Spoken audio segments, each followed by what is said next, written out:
Wellness Wednesday, brought to you by Gladstone Psychiatry and Wellness. Care that meets you where you are. And in today's Wellness Wednesday, we are discussing red flags when it comes to eating disorders. That's right, and we're joined by clinician Mimi Walsh Wehberg from Gladstone Psychiatry and Wellness. Good morning, Mimi. How you doing? Good morning. Thank you for having me. Absolutely.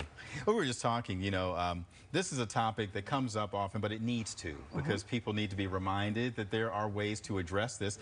But start us off. What are some of the important things that we need to know about eating disorders, just to get us started? Sure. And it's great timing because next week is National Eating Disorders Awareness Week. So thanks for having us at this time. Sure.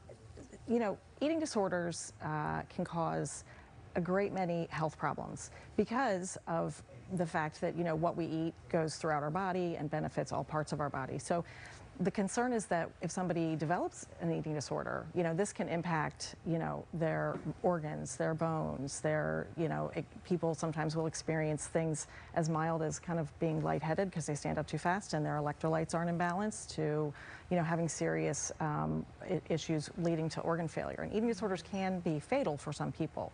So, keeping an eye on disordered eating is a good thing because for some people, disordered eating can evolve into an eating disorder. And Mimi, we have to know, what are some of the signs or, I guess, red flags families and loved ones can look out for? Sure. So, it's not unusual for people to try different diets. We get lots of information, especially from social media, about different ways to engage with food, whether that's, eating during certain times of the day or only eating certain food groups. And so lots of people give that a try. I'm concerned about somebody when their relationship with food and the rules that they have around food becomes really rigid.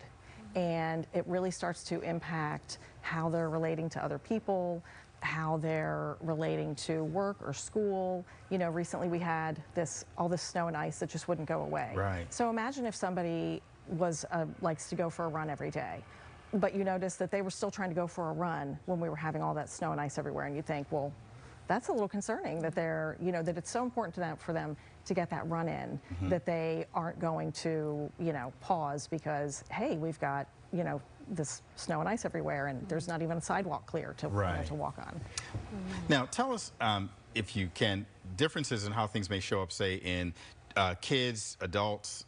You talked about the social media and all. I'm sure kids are just affected a little bit differently than adults may be. Right, exactly. Especially because, for teenagers who, their brains are still developing, they don't necessarily anticipate consequences the way maybe an adult would.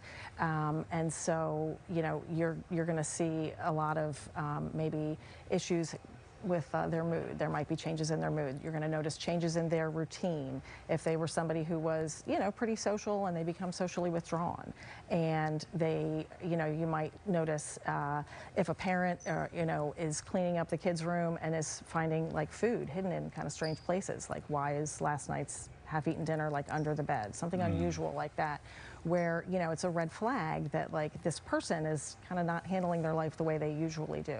Okay. With adults, it might not be as noticeable right away because if the adult might not have somebody living with them, so they might not have people noticing right away that they're maybe becoming more withdrawn, or they're skipping meals, or they're exercising a lot more than they used to. Gotcha. Thank you so much, Mimi. We always appreciate you coming and educating us on all of this stuff. Thanks so much for having me. Absolutely. Wellness Wednesday on WJZ at 9 is brought to you by Gladstone Psychiatry and Wellness. Care that meets you where you are.